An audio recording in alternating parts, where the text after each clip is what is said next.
Bacchylides was a Greek lyric poet. Later Greeks included him in the canonical list of 9 lyric poets, which included his uncle Simonides. The elegance and polished style of his lyrics have been noted in Bacchylidean scholarship since at least Longinus. Some scholars, however, have characterized these qualities as superficial charm. He has often been compared unfavorably with his contemporary, Pindar, as a kind of Boccherini to Pindar's Haydn. Yet the differences in the styles doesn't allow for easy comparison, and to blame Bacchylides for not being Pindar is as childish a judgment as to condemn Marvell for missing the grandeur of Milton. His career coincided with the ascendancy of dramatic styles of poetry, as embodied in the works of Aeschylus or Sophocles, and he is in fact one of the last poets of major significance within the more ancient tradition of purely lyric poetry. The most notable features of his lyrics are the clarity in expression and simplicity of thought, making them an ideal introduction to the study of Greek lyric poetry in general and Pindar's verse in particular. This precept, from one of Bacchylides' extant fragments, was considered by his modern editor, Richard Claverhouse-Jebb, to be typical of the poet's temperament. If the utterances scattered throughout the poems warrant a conjecture, Bacchylides was of placid temper, amiably tolerant, satisfied with a modest lot, not free from some tinge of the pensive melancholy which was peculiarly Ionian, but with good sense. Bacchylides' lyrics do not seem to have been popular in his own lifetime. Lyrics by his uncle, Simonides, and his rival, Pindar, were known in Athens and were sung at parties. They were parodied by Aristophanes and quoted by Plato, but no trace of Bacchylides' work can be found until the Hellenistic age, when Callimachus began writing some commentaries on them. Like Simonides and Pindar, however, Bacchylides composed lyrics to appeal to the sophisticated tastes of a social elite and his patrons. Though relatively few in number, covered a wide geographical area around the Mediterranean, including for example Delos in the Aegean Sea, Thessaly to the north of mainland Greece, and Sicilia Magna Graecia in the west. It has been inferred from the elegance and quiet charm of his lyrics that he only gradually acquired fame towards the end of his life, being drawn from sources compiled long after his death. The details of Bacchylides' life are sketchy and sometimes contradictory. According to Strabo, he was born in Ulish, on the island of Ceos, and his mother was the sister of Simonides. According to Suda, his father's name was Mydon, and his grandfather, also named Bacchylides, was a famous athlete. Yet according to Etymologicum Magnum, his father's name was Mydalus.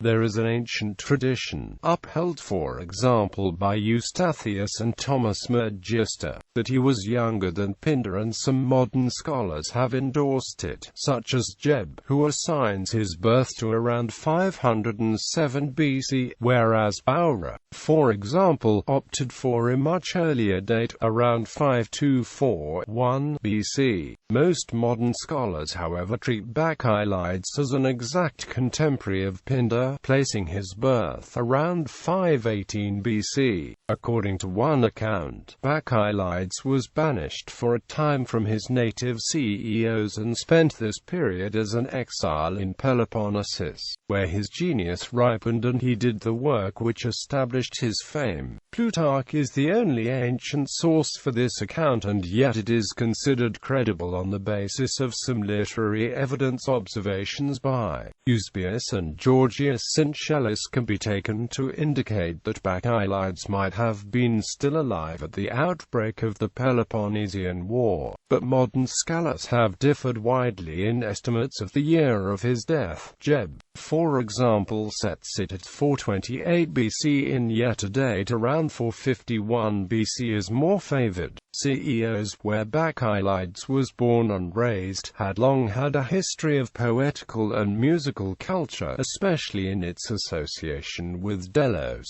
the focal point of the Cyclades and the principal sanctuary of the Ionian race, where the people of CEOs annually sent choirs to celebrate festivals of Apollo. There was a thriving cult of Apollo on CEOs too, including a temple at Cardia, a training ground for choruses where, according to Athenaeus, Bacchylides' uncle, Simonides, had been a teacher in his early years. Cians had a strong sense of the national identity, characterized by their own exotic legends, national folklore and a successful tradition of athletic competition, especially in running and boxing, making the island a congenial home for a boy of quick imagination. Athletic victories achieved by Cians in Pan-Hellenic festivals were recorded at Iolus on slabs of stone, and thus Bacchylides could readily announce, in an ode celebrating one such victory, a total of 27 victories won by his countrymen at the Isthmian Games. Cians had participated in the defeat of the Persians at the Battle of Salamis, and they could take pride in the fact that an elegy composed by Bacchylides' uncle was chosen by Athens to commemorate the Athenians who fell at the Battle of Marathon. Being only 13 miles from the Athenian Cape Sunium, CEOs was in fact not necessarily responsive to Athenian influences. Bacchylides' career as a poet probably benefited from the high reputation of his uncle, Simonides, whose patrons, when Bacchylides was born, already included Hippocus, brother of Hippias the tyrant of Athens and cultural coordinator of the city at the time. Simonides later introduced his nephew to ruling families in Thessaly and the Sicilian tyrant Hieron of Syracuse, whose glittering court attracted artists of the caliber of Pindar and Aeschylus.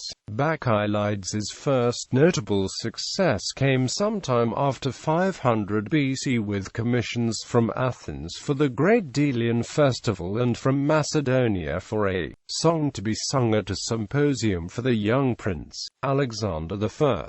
Soon he was competing with Pindar for commissions from the leading families of Aegina, and, in 476 BC, the rivalry seems to have reached the highest levels when Bacchylides composed an ode celebrating Hieron's first victory at the Olympian Games. Pindar celebrated the same victory but used the occasion to advise the tyrant of the need for moderation in one's personal conduct, whereas Bacchylides probably offered his own ode as a free sample of his skill in the hope of attracting future commissions. Bacchylides was commissioned by Hieron in 470 BC, this time to celebrate his triumph in the chariot race at the Pythian Games. Pindar also composed a celebratory ode for this victory, including, however, stern moral advice for the tyrant to rule wisely. Pindar was not commissioned to celebrate Hieron's subsequent victory in the chariot race at the Olympic Games in 468 BC. The most prestigious of Hieron's victories, was however celebrated by Bacchylides. The tyrant's apparent preference for Bacchylides over Pindar on this occasion might have been partly due to the CEAN poet's simpler language and not just to his less moralizing posture. And yet it is also possible that Bacchylides and his uncle were simply better suited to palace politics than was the more high-minded rival. Alexandrian scholars in fact interpreted a number of passages in Pindar as hostile allusions to Bacchylides and Simonides, and this interpretation has been endorsed by modern scholars also. As a composer of choral lyrics, Bacchylides was probably responsible also for the performance, involving him in frequent travel to venues where musicians and choirs awaited instruction. Ancient authorities testify to his visit to the court of Hieron, and this is indeed indicated by his fifth ode, where the word xenos implies that he had already been Hieron's guest. The verses 15 and 16 of his third ode, also for Hieron, indicate that he might have composed that work at Syracuse.